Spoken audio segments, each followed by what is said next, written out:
So as we all know, it's been a minute since the Dallas Cowboys have won a Super Bowl.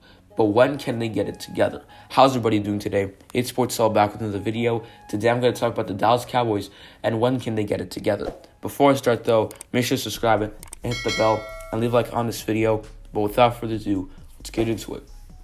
Now the first thing we need to know is how the Dallas Cowboys did last year. Last year, the Dallas Cowboys went 8-8 and missed the playoffs. They were the second in the division, but weren't even close to being first. Let's take a look at that team and see their strengths and weaknesses.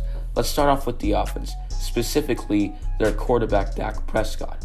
Prescott is one good quarterback, and here are some good reasons why. First off, he hasn't missed one game in his NFL career. Ever since the Cowboys decided to make him the starting quarterback in 2016, Prescott has played every game. Staying healthy is one of the toughest things to do in football. Last year, counting the preseason and season, there was over 224 concussions diagnosed. And it's not just concussions. There's also ACL tears, MCL tears, and plenty more. According to ESPN, football is ranked third for hardest sports to get into. 2019 was definitely one of the best years, if not the best year of Dak Prescott's career. He threw for 4,902 yards, which is way more than he had his previous year, and it was overall looking really good for him. One big reason why Prescott had more passing yards was because he was passing the ball a lot more. He attempted 596 passes last year. The year before it was 526, and the year before that it was 490. You get where I'm going with this. Prescott has been attempting to pass the ball more every season. Another big key to his great season was that he got sacked a lot less. He only got sacked 23 times, which is way less than 2018.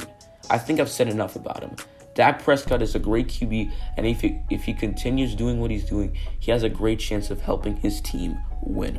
Next up, the offensive line. The Dallas Cowboys offensive line was amazing last year.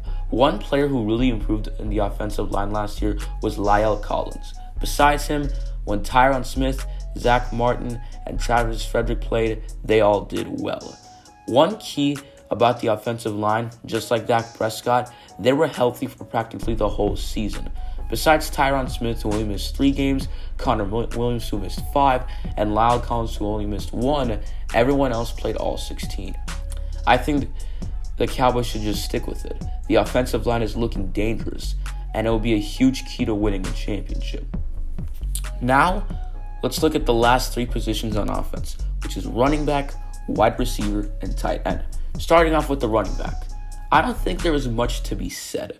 Ezekiel Elliott is a great running back. I think that's all I can say, really. He has proved to be one of the best running backs in the league, and that's why he's such a dominant player. Next up, wide receivers. Amari Cooper had an incredible year last year, as he had 1,189 receiving yards with 79 receptions and 8 touchdowns. That is a very good year. And now that they have CeeDee Lamb, the wide receivers are looking great for the Dallas Cowboys. Finishing it off with the tight end. Jason Witten isn't a bad tight end at all. He's been in the league for almost 20 years now. The only issue I see is that his age is getting to him.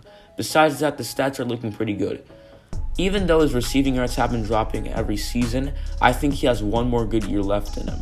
And after that, I think he will officially retire and now return again like he did last year. Next up, we got the defense. Not gonna lie, the Dallas Cowboys last year had some weaknesses, and that is one big reason why the Dallas Cowboys didn't really do well last year. Now, let's take a look at some of the people on defense and some of their weaknesses, starting off with the linebackers.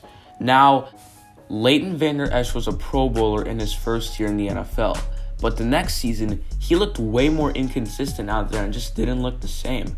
Another player who's been inconsistent is their cornerback, Chidobe Awuzie, as last year he allowed 159 yards after a catch. Then we got turnovers. The Dallas Cowboys have not been getting the ball back a lot like they used to. For example, last year when they played a game against the Green Bay Packers, there was 0 interceptions, 0 fumbles, and 0 fumble recoveries. They did, however, get 1 interception against the Jets, Eagles, and Giants. And for forced fumbles, they had 2 against the Eagles and 2 against the Giants. The Cowboys could work on their defense. Once they got that secured, they should be good. Now, the last thing we have to look at is the coaching. Let's look at Mike McCarthy.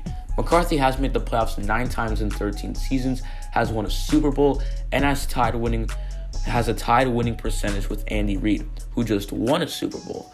Now, do I think McCarthy will help the Cowboys? Absolutely. He's much better than Jason Garrett and has a great chance of making the Cowboys true contenders. So, now that we've gone through everything we need to know, what do the Cowboys need to do to be contenders? Have a better coach, which they have now with Mike McCarthy. Stay healthy, which they've been sort of doing with Dak Prescott and the offensive line. And overall, just improve on the defense. Once they got all that settled, Cowboys fans, your team should be looking really good for the following years. That's going to be it for today's video, guys. Thanks for watching. I hope you enjoyed. Make sure to leave a like, subscribe if you're new, and I will see you all next time. I'm out.